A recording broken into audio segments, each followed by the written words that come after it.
प्रवास कसा झाला नाशिकमध्ये येताना? प्रवास आपला स्विमिंग पूलमधून खड्ड्यांच्या पोहत पोहत आलो. आता उद्या नाशिककरांना आवाहन केलेलं आहे. ही जी काय नाशिकची अवस्था आहे, आतापर्यंत 4 निष्पाप लोकांचे मृत्यू झाले. 6 एक काल झाला का?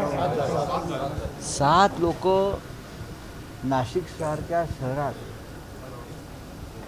खड्ड्यांमुळे मृत्यू पावतात.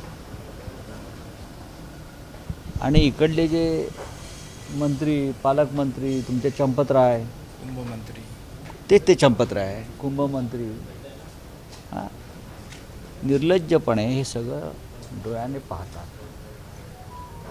चेष्टा करतात लहान मुलं सरकारची. त्र्यंबक रोडला पाहिलं ना लहान मुलं. आदित्य ठाकरे साहेब तिथे जाऊन आले. 100च्या वर लोक जखमी झाले. 100च्या वर. आणि हे शहर म्हणे राज्याच्या मुख्यमंत्र्यांनी दत्तक घेतलं आहे. दत्तक. पंतप्रधान म्हणतात या देशातले रस्ते आम्ही स्पेस टेक्नॉलॉजीच्या पद्धतीनं बनवतो. Space technology. लाल किल्ल्यावरून त्यांनी काल पाहिलं असेल काय स्पेस टेक्नॉलॉजी देशामध्ये सुरू आहे. नाशिककरांना उद्या आम्ही आवाहन केलेलं आहे. शिवसेना तुमच्यासाठी उद्या रस्त्यावरती उतरते आहे आणि नाशिककरांनी या मोर्चामध्ये सहभागी व्हावं. हा मोर्चा म्हणजे देवेंद्र फडणवीस सरकारचं वस्त्रहरण आहे. अनेक साधू संतांनी सांगितलं, मी वाचलं, की नाशिकमध्ये कुंभमेळ्याच्या नावावर फक्त लूट सुरू आहे.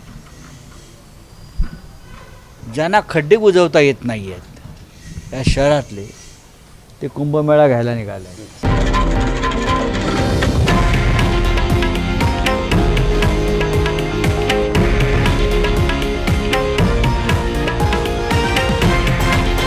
हे आहे देशातील नंबर 1 न्यूज नेटवर्क आणि आपण पाहत आहात TV9 मराठी, एकमेव.